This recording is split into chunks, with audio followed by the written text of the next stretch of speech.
It's morning, 20 miles from the enemy. These are American boys going to work.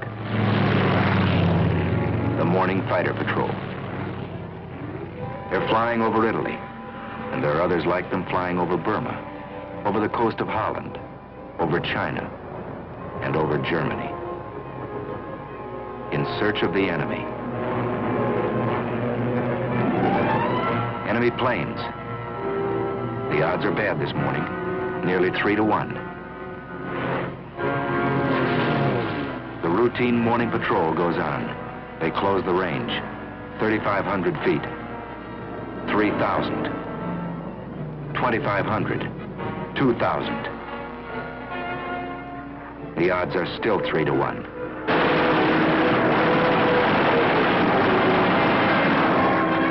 But it's 3 Nazis spinning down in blood and flame to every one of ours.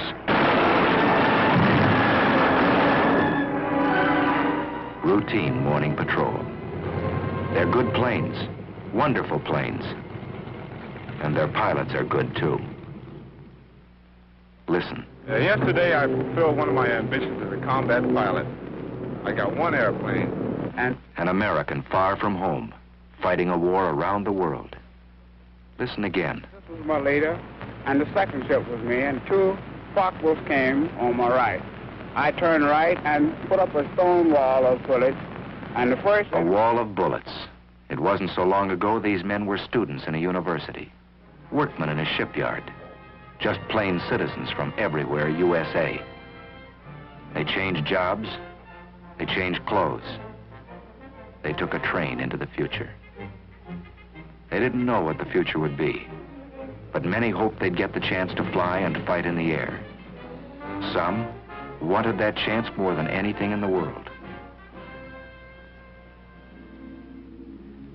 Deep inside Alabama is a famous school called the Tuskegee Institute. It was founded on July 4th of 1881. And since that Independence Day, it has graduated many thousands into agriculture, into science, into industry. This school was the first of its kind, and its founder, Booker T. Washington, was a pioneer who broke open a road for others to follow. This man had a dream, and the dream became stone. He lifted the veil of ignorance from his people and pointed the way to progress through education and industry. Close to this school, close to the work this man had done, the United States government determined to build an airfield. 3 years ago, this was just another farm in Alabama. More than trees had to be cleared away. There was misunderstanding and distrust and prejudice to be cleared away. 3 years ago, there was only an idea. But ideas are powerful things. And today, there are fighter planes flying overhead. Instead of swamp and yellow pine, there are hangars, repair shops, barracks.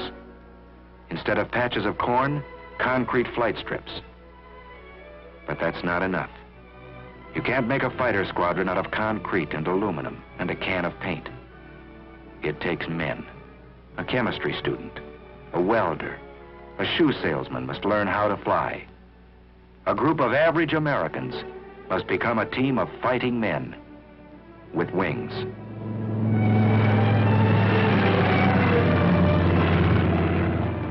There's a new world up here. A man has to learn his way around. It takes many weeks of learning to make a fighter pilot. And a lot of that learning is done in a hard wooden chair.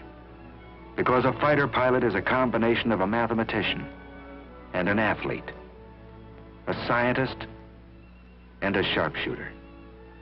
He's got to know what goes on inside his plane. The heart of his fighter is steel and copper. Its bloodstream is gas and oil. But its brain is the man who flies it. He begins in a safe, slow plane, 2 wings instead of 1.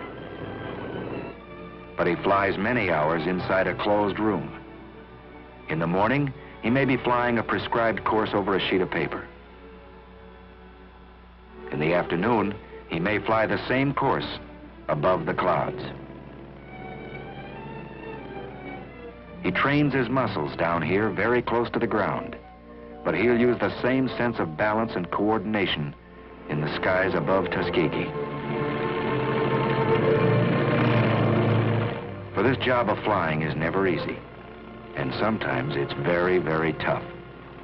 But he's learning how high and how fast and how far he must go to reach the enemy. Pilotage, dead reckoning, theory of flight, radio code. Yes, he's getting muscles in his mind. He's getting hard, keen, quick. He's coming into the clear.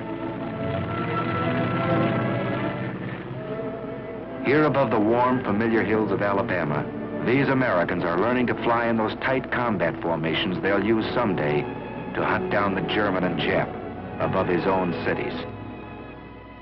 In addition to fighter groups, a year ago this field began to train men for medium bombers. And that too was a pioneer step. But one thing it proved: you can't judge a man here by the color of his eyes or the shape of his nose. On the flight strip, you judge a man by the way he flies. Here's the answer to Adolf and Hirohito. Here's the answer to the propaganda of the Japs and Nazis. Here's the answer: wings for this man. Here's the answer: wings for these Americans. Squadron after squadron out of Tuskegee, flying P-40s first, tough little planes, then striking with Thunderbolts, P-47s, then riding the Mustangs, P-51s. No, it was never easy for these men. They were pioneers, and no pioneer has it easy. They fought lies, they fought heartbreak, and they won.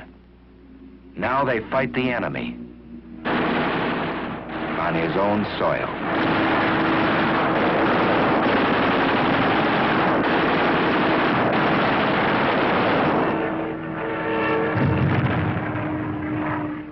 They fought the enemy, not without loss. Out of the first class to graduate almost 3 years ago, only a handful are left alive, so that liberty might not perish from the earth. 3 years have passed since the founding of Tuskegee Airfield. 750 pilots have been trained. 50% of them have been in combat. And this is only a beginning. Listen to Major General Butler at the celebration of this 3rd anniversary. Here, for the first time, Negro aviation cadets were being groomed to fly warplanes of a unit which was then a unit in thought only, the 99th Pursuit Squadron. These men were pioneers of a venture so new that you who stand here before me now, after 3 years, may still be considered forerunners in the movement which has given you a place in the fighting men of the sky. Under the feet of these men, a new road is being beaten out. Broad enough now for thousands and 10,000s. A good road for our country. These men remember that, marching or flying. They remember backing them up, their families, their friends, who expect so much of them. And backing them up, the men and women of every creed and speech and color who made these planes. And backing them up, the most powerful force in the world, the strength of the American people.